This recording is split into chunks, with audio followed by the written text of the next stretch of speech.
talk, so. Excellent. All right, Metalheads, this is DJ REM, and I have live on the line, I have Ninefinger, and I'm talking to Mike and Josh. So, good afternoon, guys. What's up, DJ REM? How are you? What's happening? I'm doing well. I want to start by saying, well, first, thank you for agreeing to do an interview. I'm very stoked. I've been listening to you guys for like the last 3 years, so. Oh, awesome, man, awesome. So to actually get to, and playing your music on my shows and actually get to talk to you, it's very cool. So thank you.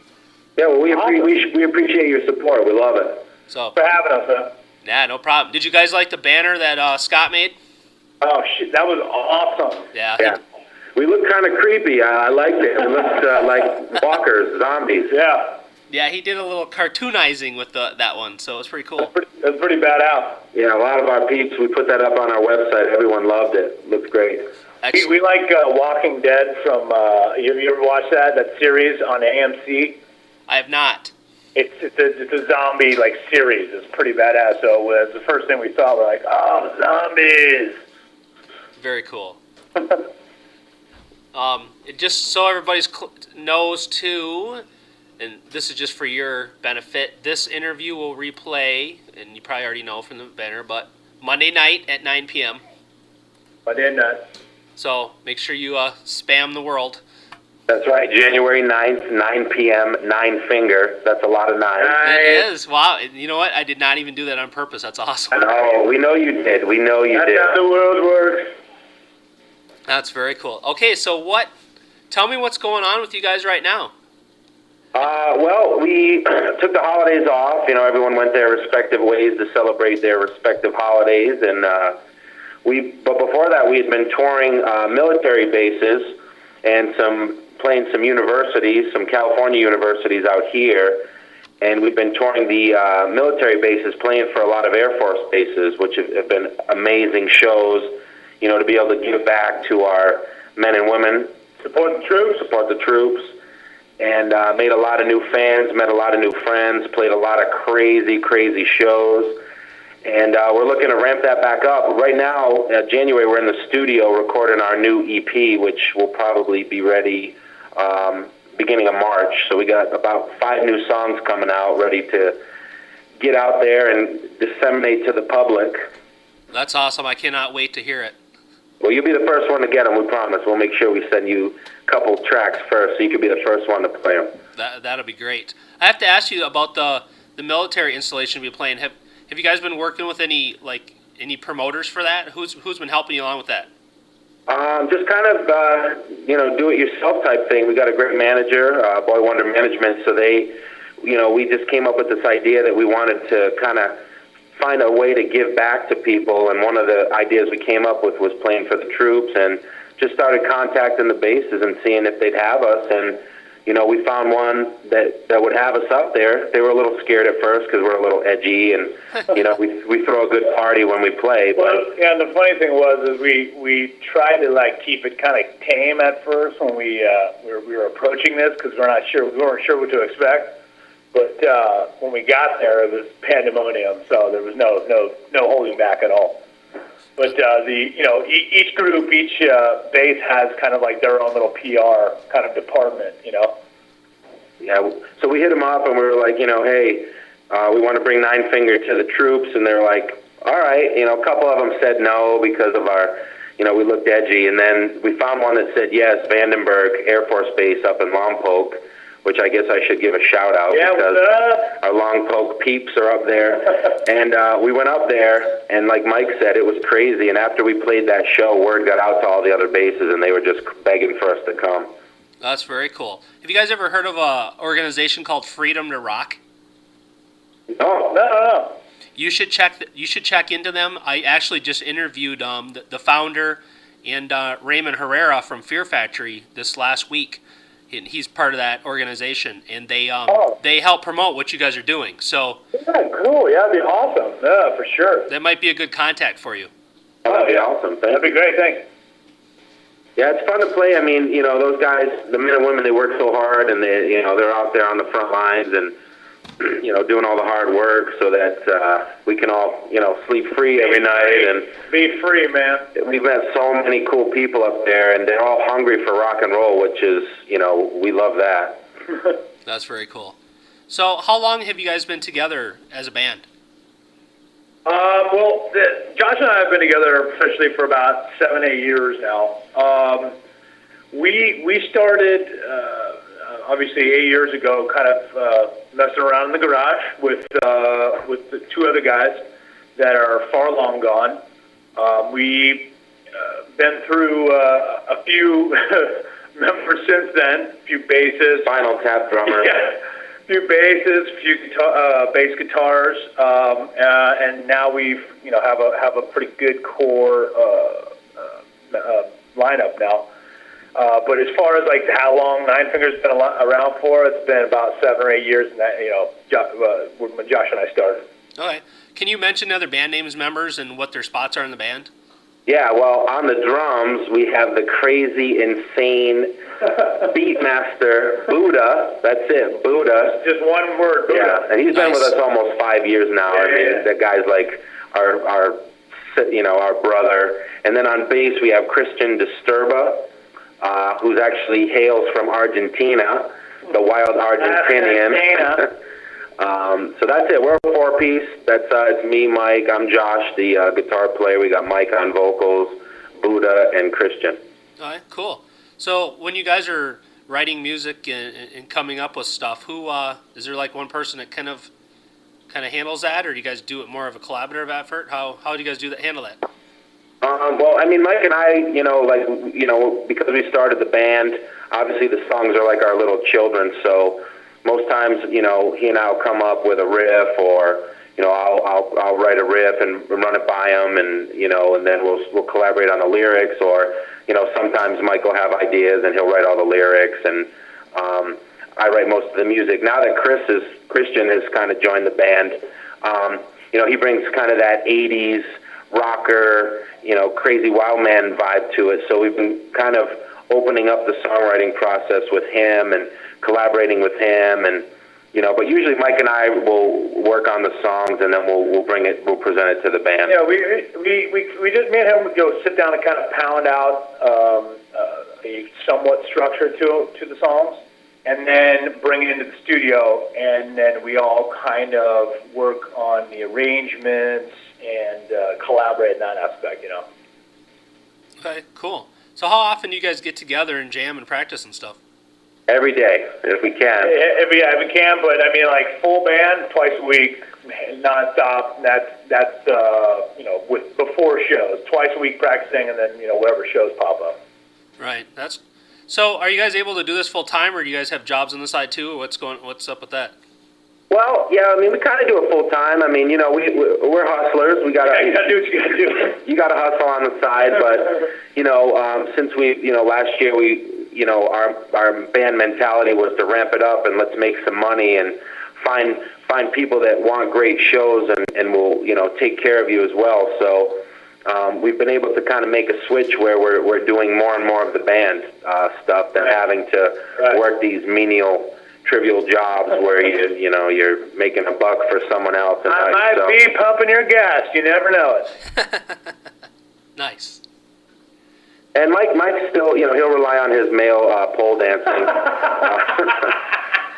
Back to I know that's good. That was a joke. I got something else.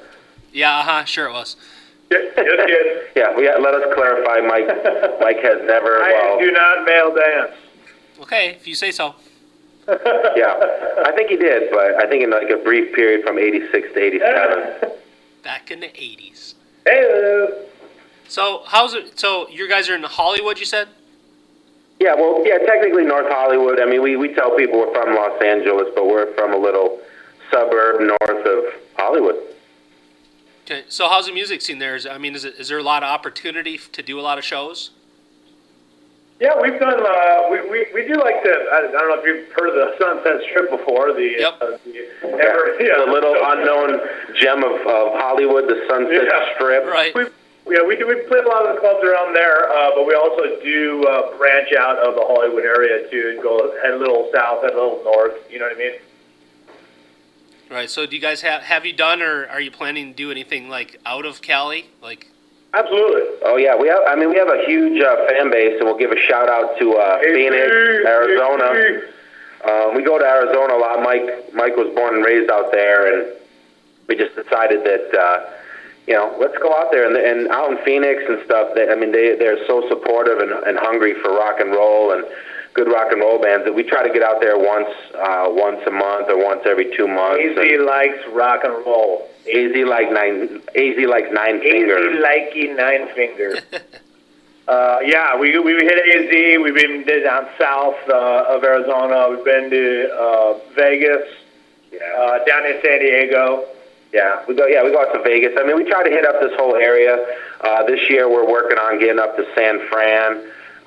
We have a 10. It's not 100%, but we've got possibly a tour that would take us through Oklahoma and deep out into Missouri. Yeah. Maybe we're looking to maybe extend that maybe out to Chicago if we can. Yep. So that's something we have in the works, and we'll go and play where anyone will have us. Right. And there's fans and people that love rock and roll and want to have a good time and come and just forget about all the the financial crisis and the bad economy and just want to rock out like we all used to. That's a good. I like that. That's a good. That's pretty good, huh? Yeah, I know.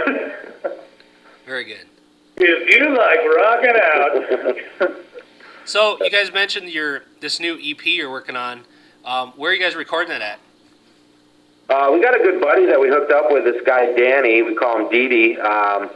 It's out of D Squared Studios. It's here in Los Angeles, and Up in the Val. Yeah, up in the Dirty Valley here. And he's, this guy's worked with Slipknot. He worked on the last Metallica album, so he knows what he's doing. He knows what he's doing, and we have a really good working relationship with him. So we try to stick with him because he's almost like that fifth member when we're in the studio. It's great to have him. Yeah, he there. records. He does some producing and stuff. He's really awesome. He did the Year of the Finger, the last album. Yeah, our current release, all the songs that you've been spinning. He was the producer on that. Oh, okay, excellent. And that was the next question I was going to ask. So you already answered it. Yep. So, what were you guys' influences that kind of got you into music and wanted to do this whole thing? What? Well, Josh and I, we kind of hooked up on the '90s kind of era level. We kind of were like that, the whole grunge kind of stuff. And when we sat down and started writing together, it kind of came out a little. You can definitely hear it coming through, and we get that sometimes and we don't, but. We're all over the place. Sometimes people put us, say, have some '70s kind of characteristics to it, but mostly like the '90s kind of grunge, but a little hard rock. Yeah, I mean, people have compared us to Black Sabbath, and then we've got the Doors, and someone was like, "Oh, you guys remind me of Soundgarden," which to us is Deep Purple. So I mean, to us, that's the ultimate compliment you could tell us. I started playing guitar. I had been playing guitar for a few months, and I just wasn't into it. And then Nevermind came out by Nirvana, and I was like, I have to learn this whole album. And I never stopped playing guitar since that night. I mean, it was just so influential on my whole life. It changed my whole life, that album, and Nirvana in general. I mean, they're like one of my favorite bands, and Soundgarden and Smashing Pumpkins and the Doors are another one of my favorites. Like, I love the dark lyrics, that Jim Morrison wrote. And, in a lot of ways, when I met Mike, he kind of reminded me of like a new, a modern Jim Morrison. Not in alcohol abuse and partying, well, maybe, but, the way we wrote lyrics were dark and had that kind of mysterious side to it, like a Zeppelin or a Black Sabbath. Don't drink alcohol, kids. So what you're saying is you didn't meet him while he was pole dancing, right? Okay. No, I didn't. I met him on a street corner begging for change. Soliciting something else. I guess it was right after he got fired from the pole dancing. From the dancing cheetah. Oh man.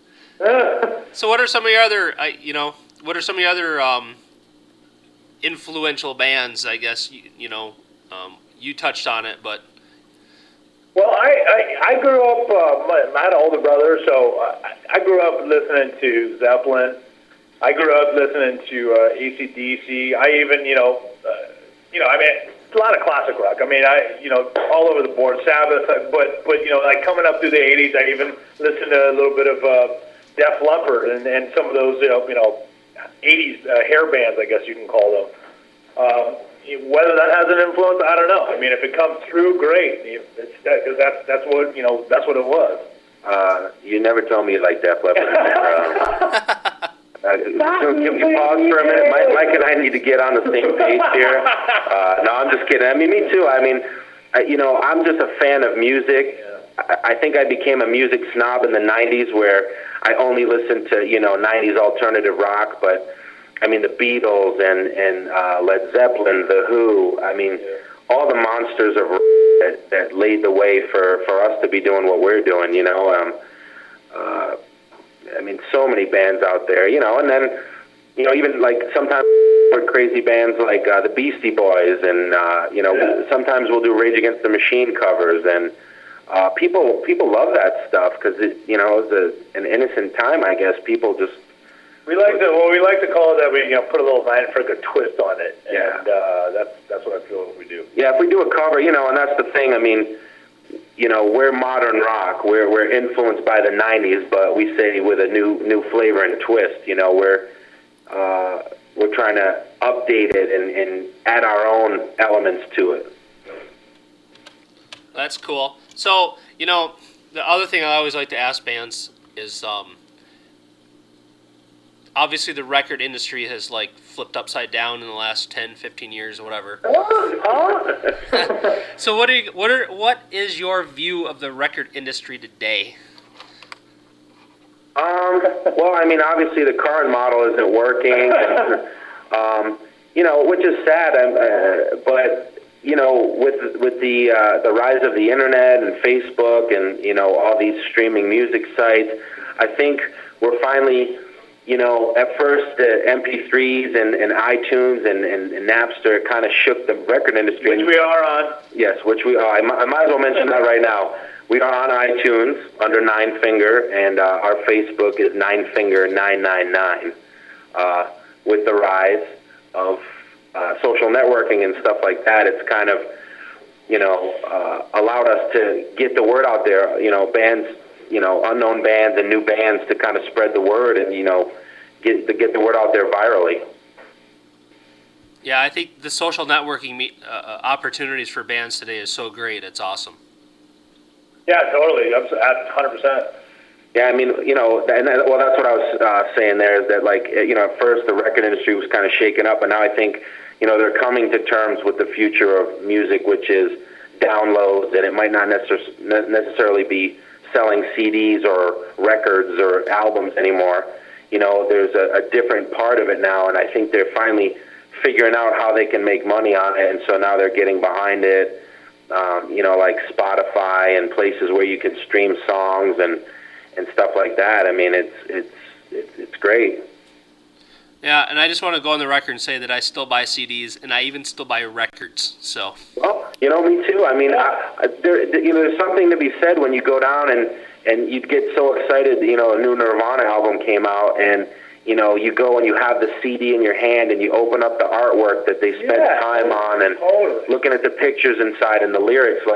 That's why we try to, with the Year of the Finger. I mean, Mike and I came up with the whole concept, the front cover art, to all the details inside the album, because we're fans of music. Yeah, it's so cool to have that. It's nostalgic, Yeah, to me it means a lot when a band. I mean, obviously they need to sound good, but it also, on top of that, when they put that time and effort into their cover and just in that whole. I mean, because that's a whole part of the art. Right. Totally. I totally agree. 100%. Yeah, I mean, I'm with you. I still buy CDs. I load it into my iTunes, and then I bring the CD in my car, and I'm rocking it in my car, and I have it on my shuffle, and I have it on, He's got those giant CD books, like the 4-page CD books? Yep. He's got like 4 like the triple thick ones, full of stuff going back to when he was a kid. It's actually amazing. It's very impressive. That's awesome. Yeah, I mean, listen, like I said, I mean, Nirvana's my favorite. You know, I had every import, every single they put out, and, you know, we're talking physical CDs. You know, I used to buy bootlegs and all that stuff. I mean, and, you know, nowadays it's like I feel like the younger kids, they miss out on that stuff when you go down, and it's like you only know a single off an album. You don't know the whole album in the context of the album. Tell you, I was sitting listening to Judas Priest the other night, their Screaming for Vengeance album, and I have it on vinyl, and I was listening to it with my good studio headphones, and it sounds so good on vinyl. Oh, yeah. Yeah, vinyl's making a huge comeback. I mean, I was in New York towards the end of last year, and I mean, there's a lot of record stores, you know, making a comeback, and people getting hungry for vinyl, and the quality is amazing. And, you know, you put some headphones on, and you can hear all that amazing studio magic. You know, it's just incredible. Yeah, it's very cool. So, how did you guys come up with the name Ninefinger for the band? Ooh, well, you know, that's folklore. There's so many, you know, when we first started the band, so many people asked us that. You know, Mike, who is, you know, I will reveal the secret, is Mr. Ninefinger. They used to ask us all the time, and he's finally got sick of answering it, so I kind of have taken it over, and, you know, I told people he got bitten off by a shark. You know, there was a... Lost a hand of poker? Yeah, he lost a hand of poker in a southern Texas town. And... He got mad and bit it off? So we just like to let people's imaginations run wild, but I can affirm today on the airwaves that he is indeed missing his index finger. And, you know, at one point there was a rumor going around, and maybe even a video, where a certain band actually cut his finger off for the namesake of the band. That was a rumor going around the internet for a while. There was even talk of some video of it at a certain concert where someone got his finger cut off. But by the other certain person in the band? Yes, but we can confirm nor deny that story. Yeah. So. Okay, that's good. And so along those same lines, what's the craziest, wildest thing that's ever happened at a show to you guys?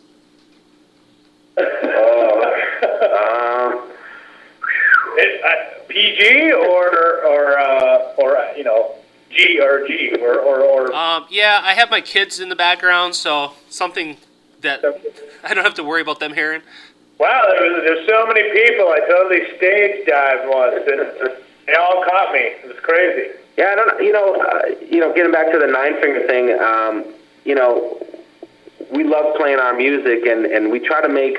You know, it's like when we first started, we you know, you beg your friends to come down and check you out, and they dig your stuff. But you know, now we've kind of trying to take it to the next level. So when you come to see Ninefinger, it's a spectacle. It's not you coming down to see your buddies rock out. It's like you're at a full-fledged rock show, mayhem, craziness. You know, Mike's going to jump into the crowd. I'm going to run through the crowd. I mean, who knows? You know, and that's what we like. That kind of anything can happen if you come to see us. I mean, we played the Whiskey. Our last show of the year was at the Whiskey on the Sunset Strip, and I mean, this show was fucking crazy. We had dancers, and you know, Mike jumped into the crowd, and I mean, it was bedlam. Well, that's cool. It's a very nice personal touch your fans get. That's nice. Yeah, we do. We like to kind of touch everyone who not actually touch their hearts and ears, figuratively speaking. Yeah, we like to connect to everybody, like you know, getting everybody involved. Okay, so you mentioned a little bit where people can download tunes and buy them. So, do you have merchandise for sale that people can buy too? Yeah, you can go to ninefinger.com, Ninefinger.com. We got stickers, buttons, shirts, wristbands. We got girl shirts, guy shirts. You can buy our CDs. We have an old EP. It actually was the first EP we did, but then we have You're the Finger, which those are on, and they're all, you know, re-engineered and remastered. Yeah, and I mean, if your fans and listeners hit us up at info at Ninefinger.com. info@ninefinger.com. And they hit us up. We'll send them a special gift, and if people buy a CD, we'll send them a free armband. So that's very cool. We definitely want to get the word out there, and we're on Facebook, Ninefinger, Ninefinger 999, and that's our Twitter as well. And it's a good, people like us up. It's a good way to keep in touch. We're always putting up new stuff. We try to, we're nothing without our fans and friends, and we always try to make sure that we take care of them and, do little things for them. Like, we have a lot of crazy fans out in Phoenix, so they'll hit us up and we'll just randomly send them a hidden track or something. They wake up and there's a hidden track in their email and stuff like that. So that's very cool. Phoenix, we'll see you soon. Watch out. Yeah, we're coming to Phoenix, I think in February, actually. So. Okay, so anything else you want the Metalhead family and listeners to know about you guys? And then just a real quick, the other thing I'm going to do is after I air this next week, then I'll upload it to YouTube and I'll send you a link and it'll be on YouTube, the interview as well. Okay, cool. Yeah, well, I mean, we, obviously thanks to you, DJ Rem, for being supportive and spinning our stuff. I mean, terrestrial rock radio is dead, and but rock and roll is alive and well, and it's because of guys like you and Metalhead Radio. Totally. With your support and getting our songs out to the masses. I mean, without you guys, we're nothing. So, first and foremost, thanks to you and to Metalhead Radio for, spinning our stuff and being passionate about rock and roll, just as passionate as we are. I mean, it's awesome to see that passion out there. Yeah. I wanted to thank you guys, number one. We really appreciate it. That's what we wanted you guys to know, is we just appreciate it. Well, I really appreciate your music, so it's my pleasure. Yeah, and I mean, as far as telling people, I mean, I think we've told quite a bit, but, Ninefinger is just a crazy rock band. We stay true to rock and roll. We're passionate about it. We love rock and roll, and we love playing live shows. So request us in your area, or tell the local venues that you want us to come to your town, and we'll be there, and you won't regret it. I mean, like I said, we're putting on spectacles out here. It's a party. It's a crazy night of rock and roll, and where everyone has a good time. And then when we get off that stage, not stopping. Very cool. Okay, I have one last thing to ask you guys before I let you go. If I could get a couple... The dancing spot in North Hollywood is on Lancashire and Hudson. Sorry. Oh, that's cool. If I could get a couple radio tags made? Of course. Because we're recording right now, so I'll cut them out. So if you can make one for my show, for DJ Rem at metalheadradio.com, that would be the first one. And then the second one, just a general station tag that I can send to all the other DJs. Okay. And you guys can do them separately or together. I don't care how you do it. Okay. How many do you want? You just do one-on-one? Yeah, that's fine. So you want to do okay. Are we live right now? Yep. Well, you're not live on air, but you're live in recording, so. Okay. All right, go ahead, Josh. You're listening to DJ Rem at metalheadradio.com. This is Josh and Mike from Ninefinger, and we're going to rock your fucking face off. Perfect. Is that all right? Yep. Very good. Very good. Okay, one more for the station, and then we're good. You're listening to Metalhead Radio. This is Josh and Mike from Ninefinger. What up? Don't be afraid. Rock and roll is back. Ninefinger. Very cool. Very Sorry cool. for the cursing, but it just felt right. It happens. It's I'll edit that out anyway. Rock your face off. Well, that's a good thing about internet radio is you don't have to worry about censorship, so we're good. Exactly. So, okay, well, I just thank you guys again for taking the time to chat with me, and I wish you guys all the best success and luck this year. So, and I will look forward to seeing the EP. Yeah, thank you so much. And like I said, once we get some new stuff, we'll send it to you. That way you can start spinning the new stuff. It's sounding great. We're really growing as a band and maturing, and it's coming through in our stuff. And we got some really good new rockers. If you like that stuff on Year of the Finger, this new stuff is going to blow you away. Excellent. Oh, and just so you're aware too, after I replay the interview back on Monday, then I'll also be playing whatever tracks I have. I'll be playing all those also after the interview. Oh, awesome! All right, well, hey, thank you so much for having us, and and thanks, Rem. Okay, man, we'll talk soon, okay? Yep. Okay, you guys take care. Take care, brother. Thank you. Bye. Bye.